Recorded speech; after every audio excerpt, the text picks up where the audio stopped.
Hello everyone, my name's Pete and I'm on a journey to find an MMO that suits me. So far I've started World of Warcraft and I've not been impressed. But I'm trying to find the positives, and so I'm going to continue even though the tutorial didn't make me want to. If you're interested in what I thought of the tutorial, the link to the first video is in the description. I'm not trying to put hate on this game, I'm trying to find reasons to enjoy it, so with that in mind, let's give it a real go. So I re-enter the game refreshed and once again reinvigorated for adventure. By all accounts, now is when I should start having more fun. Cork is waiting for me and I'm kind of happy about that, at least I have a pre-existing relationship with him now. He takes me to see someone about getting a mount because apparently Orgrimmar is too big to explore on foot. On the way, I keep wanting to stop and look around, but he keeps yelling at me saying, "Time is money." Yeah. That makes me feel a bit rushed, which is a shame because there's a lot to see and it actually looks really interesting right now. There's a lack of music here, which is also a shame because the music I've heard so far has been one of the saving graces of the game. We get to the stables and the stable master says I can have a mount, but only if I learn how to ride one first. I'm to go and see the riding trainer and get my license. As it happens, the trainer is standing just behind me and the license is something you pay for. Screw learning when you can just buy proficiency. I do wonder why they bothered making this involve two NPCs. I get my license and I'm rewarded with a skeletal horse. This I like. It's in keeping with my undead theme and it looks cool. Up next is a trip to the Mage trainer in order to choose a specialization. Maybe this will refine my combat experience and actually make it fun. And it's not bad. There are 3 specializations to choose from and I can swap between them whenever I'm in town. All 3 are damage rolls, so I choose Arcane for now because it sounds cool and I'm treated to some new spells. I'm told there are training dummies upstairs and I can head up to try them out. The cooldowns are more varied now and the effects are nice. It's not exactly difficult, but I'm happy with the change. There's actually a mechanic I overlooked here, but I'll come back to that. Then I go to a tavern and set my Hearthstone location and all the NPCs are still shouting for the Horde. Seriously, nobody can be that emotionally charged all the time. It's exhausting just to listen to it. Then I'm summoned to see the Warchief of the Horde. Was that Mulgrin? What rank was he? Or was it Breaker? Or am I going to go visit someone I never met before and be introduced to another mighty important person that I've never met? Either way, I'll answer the summons. Cork asked me to put in a good word for him, but even if I can I won't because he wouldn't let me look around. I'm just given a quest marker this time, so I take my time to take in some sights around the city. The design here is cool, the place feels massive. There's not a great deal of players about, but the number of NPCs and the speed of a few players moving around does actually make the city feel alive. I spot an NPC with Engineering Trainer written over his head, and I go over and find out that I can learn this skill. This is cool, and it's something I'd probably be interested in exploring, but not yet. Also, this giant gate, whilst it's completely random in its placement and seems to cut the city in half, it's really cool. So I stop to look at it for a bit. I have reached my destination, and I'm greeted by a change in music and tone. Before me stands a rather unassuming figure. This is Sylvanas. The name rings a bell from some old conversation with friends, but other than that, I don't know what this means. I do wonder why I'm suddenly on her radar after my very small incident on a remote island. She tells me she needs my help with stuff, for the Horde, of course. And so, an angry man informs me that I'm to go out and escort a princess that was rescued from somewhere. I say, "No problem, boss," and head out to find a flying mount waiting for me. I hop on, and I'm treated to this cutscene.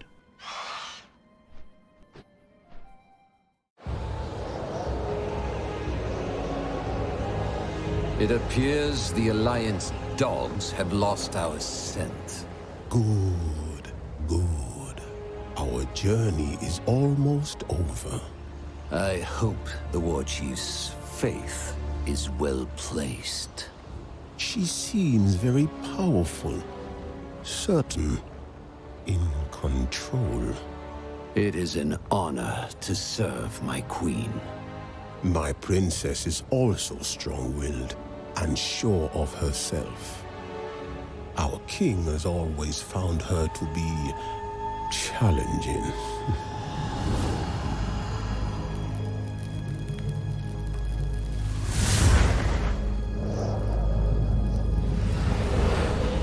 Almighty Rezan, as always, you come when I ask your aid. Speak, and I will listen. I have sought the aid of the Horde, but my father may not agree with my actions. Advise me. You are the lower of kings and queens. My eyes see much. They see your boldness, your power, and enemies who fear both. And those who seek your demise are here.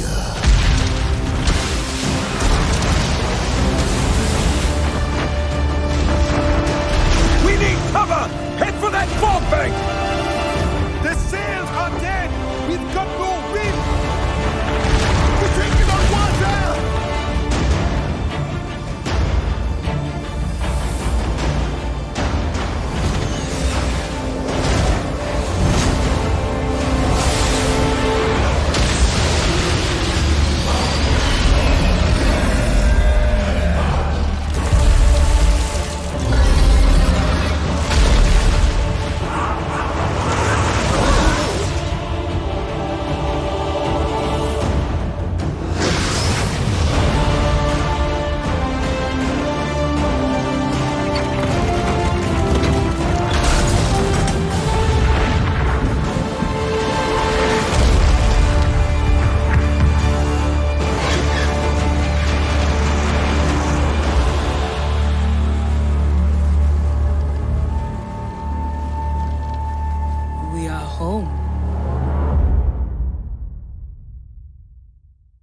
I don't really understand what I just saw, but I did enjoy it. I also think the princess I was sent to help might not actually need my help because she just manipulated every element around her to devastating effect. I can't do that. I got a pop-up telling me my bags are full here and that I need to sell stuff. I don't want to miss out on quest items, so I look around a bit, but everything is pointing to this section being a set piece, so I'll just figure that out later. When I was looking around, I did see a lot of dinosaurs. I don't know what I was expecting, but Mayanish architecture and dinosaurs was not it. The princess, Talanji, takes me to meet the general of this place that I don't know the name of. He doesn't like me, he says nobody else will like me, and that I will have to answer to daddy. Also, I'm being introduced as champion of the horde. This doesn't feel quite right. I've not really done anything, and I'm being hailed as a hero. There's a bit of a disconnect between my experience and where the game wants me to start this story. The general tells me he'll behead me and dispose of my corpse once the king is done with me. But the joke's on him because I'm already a corpse. We get another flying beast, and on our way through the confusing amount of pyramids and dinosaurs, I'm told that apparently I helped rescue this princess. I'm definitely missing a heap of context here, but the environment looks interesting and I'm quite happy to piece it together as I go for now. I want to remind the three of you watching that I'm keeping an open mind here and I'm doing my best to enjoy the game for what it is, but I am a bit sad that I was taken away from Orgrimmar before I could start getting familiar with it. So far, I'm being ushered from one place to the next without much reason behind it. So I meet the king, and it pleases me that this civilization follows the ancient tradition of using fancy hats to display how important you are. The bigger your hat, the higher you are up the pecking order, and the king is sporting an adequately ridiculous hat. And in keeping with the superbly fast character arc, my level 10 mage is immediately named Speaker of the Horde, which is ironic since I neither know anything about the Horde, nor do I ever speak. I'm told not to walk off the edge of the pyramid and shown to the magical elevator stone of silence. It makes no noise when it moves up and down, and that's unnerving.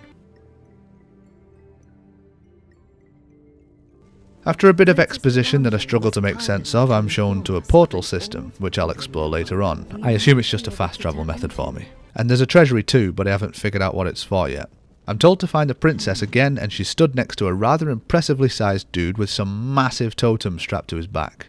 Something about the huge scale of wearable items used to drive me insane in this game, but I'm actually enjoying the whimsical nature of everything. I have to do my best to overlook what I don't like about the game, and I'm continually reminding myself that all my favourite games are absolutely riddled with flaws. I think I'm realising that my biggest problem with any game is actually me. So it's time to take on some side quests. I take what I can and I follow the markers. Right now I'm hunting some blood magic users, and I've got to help Zul the Prophet fix something. I try to follow Zul to where I need to be, but he gets to the bottom of these stairs and just sort of fades from existence. I get very lost now. Navigating these pyramids is worse than my first time in Vivec. I do have a slow fall spell that can help me out, but I'd rather have a real go at getting down. Eventually, I get my way to the ground and I spot another quest giver. It's another mad goblin inventor. He shows me his wonderful contraption, the Shredmaster, which apparently turns items into raw materials for crafting. You can use this on your crafted items to regain materials with diminishing returns to increase your crafting efficiency. This is pretty neat, but I don't craft yet, so I'll try and remember it for later. If I'm still playing then. While wandering, I keep coming across these weird spider ghost things. I don't know if they're being stealthy or just creepy, but the mystery surrounding them is pretty cool. I like to think they're part of the city guards, just watching, ready to pounce on unsuspecting criminals. Then I creep myself out because I hate spiders, so I ran away. After hunting down some blood mages, I'm whisked away on an aerial tour of some junglish areas. I'm surprised to see that the firing things from flight mechanic from the tutorial actually makes a return. It's still pointless and easy, but at least they used it again. During the flight, I get given more information about events that I seem to have missed. It all sounds so interesting, and all I want to do is see these things for myself, and maybe I will. I get involved in some kind of dispute when I'm asked to clear some flying dinosaurs out of an area. Apparently they're being looked after by someone, and that someone is pretty peeved at me for killing and chewing them. Then I'm told that someone is corrupting some temple guardians, and suddenly the dinosaur incident doesn't matter because I have to deal with these instead. Things are feeling very disjointed, and I'm getting more and more confused by events. On the plus side, I figured out that by chaining the correct spells together, I can build up charges to deal massive damage, and as soon as I learn this, the combat starts to click. I can finally use spells in a logical order to maximise my effectiveness in each fight, and now the gameplay is starting to outstrip the story in terms of quality. If things keep improving in this department, then I'll be dangerously close to changing my mind about this game.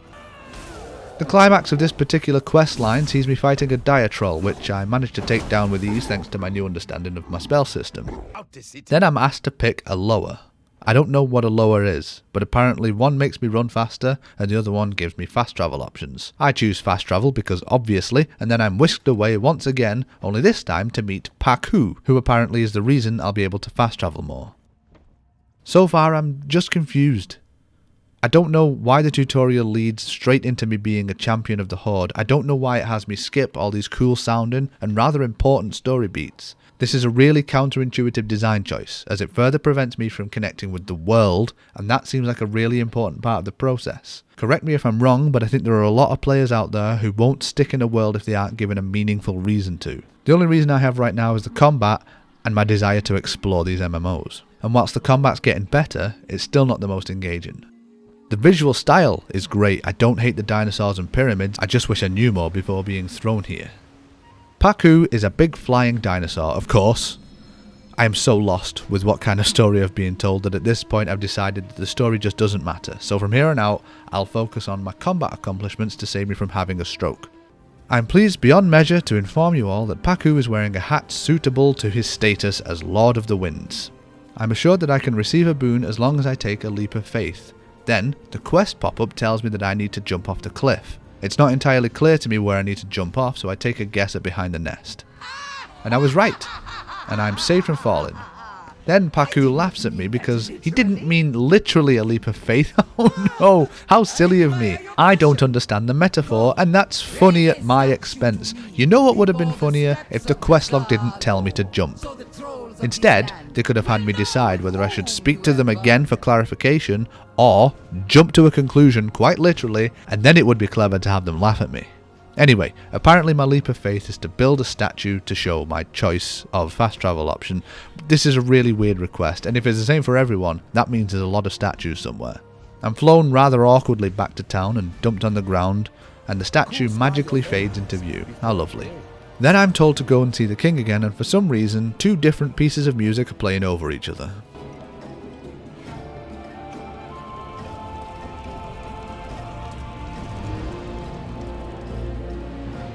On my way back to King McFancyhat, I get distracted by the portal room, and it turns out there's a portal back to Orgrimmar. And I decide I want to put this confusing adventure on hold and go and see some sights. This is where I've had the most fun exploring so far, so I just want to take in the scenery. There are so many little details, people doing jobs, players with fancy mounts, massive buildings. See, none of these things mean anything to me. I haven't learned about them yet, but I want to learn about them. I know I'm part of the Horde, I know this is the capital, so this is where I feel like I most belong. Even if that's because I don't feel like I belong anywhere else, and not because it's familiar. Why couldn't I be doing quests in and around here instead? I don't understand. I found the rear gate to the city, and I also found all these lined up siege weapons. This is a more consistent theme in this part of the world. If there is a battle for Azeroth going on, and that's the name of the expansion that I was shoved into, then this is what I would expect to see, not dinosaurs, pyramids and jungles. I wander around outside for a bit, I fight some robots, and I explore a tower that I can see in the distance, which turns out to be a cool fast travel system. I'm not going to use it because I'm afraid that I won't know how to get back, but I like that it's here. Then I decide to find the front gate to Orgrimmar and have a look around there, and I have fun just exploring, enjoying the view, killing some monsters, and then I get an idea. So, throughout my experiment with World of Warcraft, I've been talking to my friend James. We have a podcast together, and I'll leave a link in the description if you want to hear more about James. Now, he's a veteran player of World of Warcraft, and he's been doing his absolute best to not backseat what I'm doing. He did tell me, however, that there's a way to choose your expansion, and I think I'd have more fun if I could go back in time and play an earlier story. So I set out to find Chromie, the NPC who can help me travel through time. She's hiding somewhere in Orgrimmar, and I use the magic of Google to track her down. When I find her, I discover that the ability to choose an expansion is locked until I've gotten a character to level 50 at least once. This means no matter what happens, for your first experience in World of Warcraft, you must play a disjointed story without context and pretend you're a hero of the Horde or the Alliance, and this is going to be a very hollow experience. In fact, no, I'm done. This is the end. I don't want to play anymore. I quit. But wait, there's still something I haven't tried. I'm going to need to prepare a few things for my last ditch attempt at finding a reason to stick around here. If you're interested in how this is going to play out, then consider hitting the subscribe button and watch out for the next video. But until then, thanks for watching and I'll see you in the next one.